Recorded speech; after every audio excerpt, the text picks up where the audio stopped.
हो चुकी थी अम्मी से और कुछ 4 साल औलाद नहीं हुई।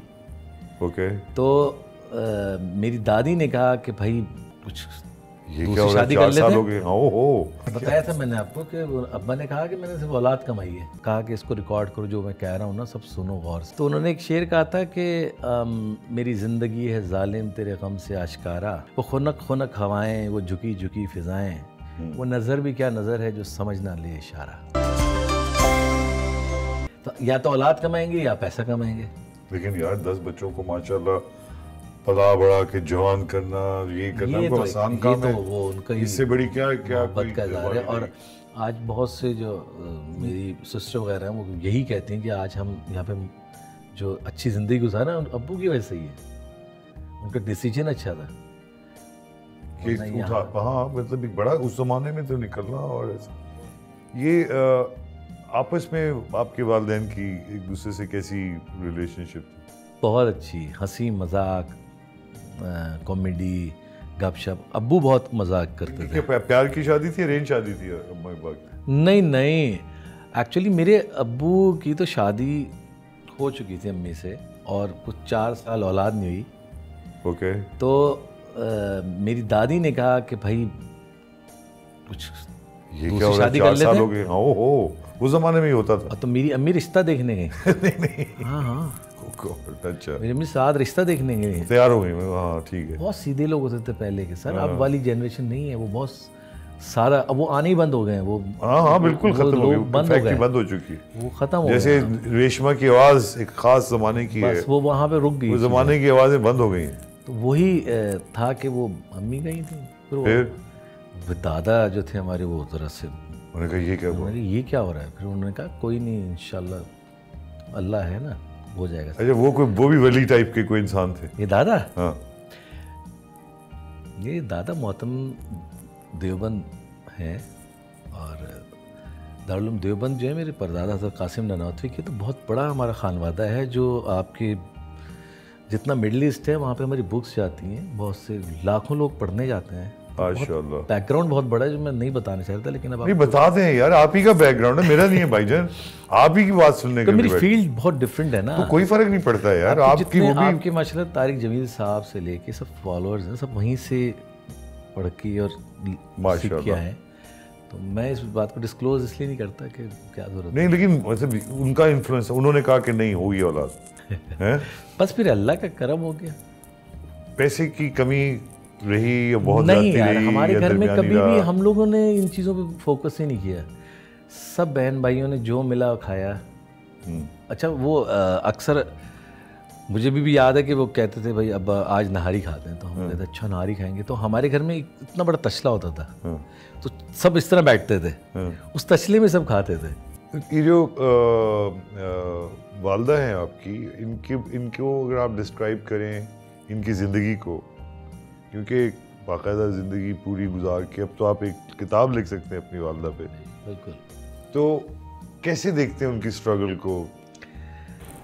किस किस्म की ज़िंदगी देखते हैं उनकी? क्या उनको आप देखते हैं किस तरह से? बड़ी सादा तबीयत, मासूम, खामोश। अम्मी अगर लेटी है ना, तो अम्मी अगर लेटी हैं तो उनके पैरों पे सर रखते थे बस पहले। हाँ, वो सर रख के टांगे दबाते रहते थे, बातें करते रहते थे। अच्छा, वो सारे भाई ऐसे थे। बस हाँ, उस तरह उनकी टांग पे सर रखी इधर, और बस बैठे दबा रहे, लेटे रहे। चलो वो किस्सा तो पूरा करो कि वालदा ने तो कहा कि ओके है, तुम करो। हाँ, लेकिन अब्बा? वालिद साहब ठंडी सांस आई हुई। क्यों? नहीं, उन्होंने कोई ऐसी बात नहीं। उनको कैसे पता चला? उनको पता चला तो उन्होंने क्या कहा? उन्होंने कोई ऐसा एक्सप्रेशन नहीं दिए, कोई ऐसी बात नहीं की। हाँ भी नहीं की? नहीं, समझाते रहते थे बिठा के। मैं जाता था अमेरिका उनके पास, तो डिस्कस नहीं करते थे फिल्म्स वगैरह चीज़ों को, वो दूसरी बातें करते थे। अच्छा। वो थोड़ा अवॉइड करते थे, वो दूसरी चीज़ों पे तुम्हारे प्यार करते थे तुमसे भी? बहुत बहुत ज़्यादा लाड था। सबसे छोटे अजहर से ज़्यादा था, और महमूद से तो सबसे ज़्यादा वो था आँख का तारा। अच्छा। अम्मी और अब्बा की, क्योंकि वो हंसाता रहता था, वो मजाक करता था। और जब अब्बा बहुत गुस्से होते थे ना घर में, अगर गुस्से में आ गए, खामोश उठ के चले आते थे, तो सिर्फ वाहिद बंदा महमूद था जो अब्बू को मनाता था और क्या करता था, जाके उनकी नकल उतारता था और बड़ी ज़ोर से हंस पड़ते थे। उन्हीं की नकल में ना उनसे बोलता था चलो भाई खाना खाओ, जो जिस तरह से ना तो हंस पड़ते थे वो, फिर वो ना आ जाते थे, तो हम लोग भी फिर जान में जान देती आ गए, वरना किसी की हिम्मत नहीं थी कोई उनसे बात करे। कितना अरसा हो गया वालिद की वफात को? 20 साल हो गया। 20 साल हो गए। तो आखिरी दिनों में बीमार थे या आप उनके साथ थे? यार आखिरी दिन का बड़ी अजीब सा किस्सा है वो। बस हम लोग को उन्होंने बुलाया, उनकी बहुत फेवरेट डिश थी बुखारी पुलाव।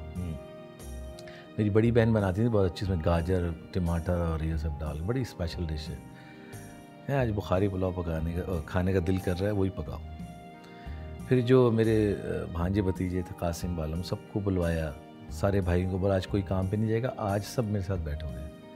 फिर वो बैठे, हम लोग बैठने का उन्होंने एक कैसेट कहा कि इसको रिकॉर्ड करो, जो मैं कह रहा हूँ ना सब सुनो गौर से, इसको रखना, इसको समझना मैंने क्या क्या कहा है। तो उन्होंने एक दो बातें भी की, फिर उन्होंने एक दो शेर भी कहे, मुझे वो सब हैं रिकॉर्ड हमारे पास। तो उन्होंने एक शेर कहा था कि मेरी ज़िंदगी है जालिम तेरे गम से आश्कारा, मेरी ज़िंदगी है जालिम तेरे गम से आश्कारा। हाँ, ज़िंदगी है जालिम तेरे गम से आश्कारा, मतलब इसी टाइप का था, मुझे भी याद है, उसकी रिकॉर्ड है हमारे पास। वो खुनक खुनक हवाएं, वो झुकी झुकी फिजाएं, वो नज़र भी क्या नज़र है जो समझ ना ले इशारा। वाह वाह। तो ये उन्होंने एक शेर कहा था। तो इशारा दे रहे थे? आई डोंट नो, वो उस पर हमारे कैसेट में है रिकॉर्ड। फिर उन्होंने जो बातें की, सबके लिए मैसेज रिकॉर्ड कराया, वो आज तक कैसेट अब मेरे पास पड़ी हुई है, हमारे पास ऐसी है, सुन सकते? हम डर के मारे सुनते भी, आज तक नहीं सुनी हमने, नहीं सुनी, हिम्मत ही नहीं होती। तो वो बस क्या फ़ायदा फिर उसके बाद जमा करने का, ये करने का, जब आदमी देख ही ना सके उसको। हाँ, तो वो फिर हमारे कैसेट रखी हुई है, वो भी सब कुछ है। फिर क्या हुआ? फिर बस रात को, उसी रात को, उसी बस वही खाने के बाद सबको मिले। ऐसा लगता है इनको पता था शायद। सब सर रेडियो पाकिस्तान से 500 दफ़ा कुरान ख़त्म किया उन्होंने, और इतना दफ़ा कुरान, और हज माशाल्लाह से तकरीबन उन्होंने, मेरे वालिद ने तकरीबन 20 से 25 हज किए थे, उम्रे तो बेशुमार थे। फिर इमाम काबा और इमाम मस्जिद नबी को पाकिस्तान में पहली दफ़ा मेरे वालिद ने बुलाया था।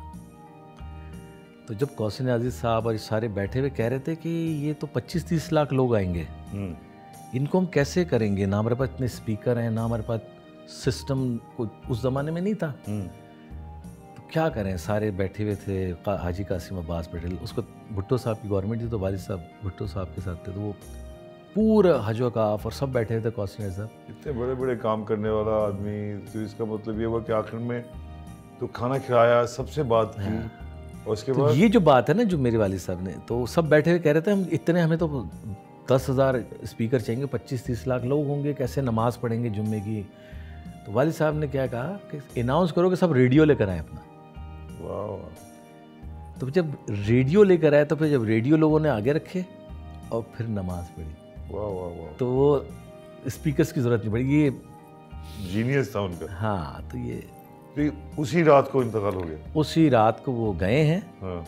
उन्होंने कहा, मुझे बड़े भाई को बोला चलो अस्पताल चलते हैं। हाँ। समझ ही नहीं है, कुछ भी नहीं, बस गाड़ी में बैठे सिगरेट पी रहे थे, बैठे चले गए। हमने कहा पता नहीं क्यों गया। हालांकि सुबह 5 बजे फ़ोन आया कि उनका इंतकाल हो गया।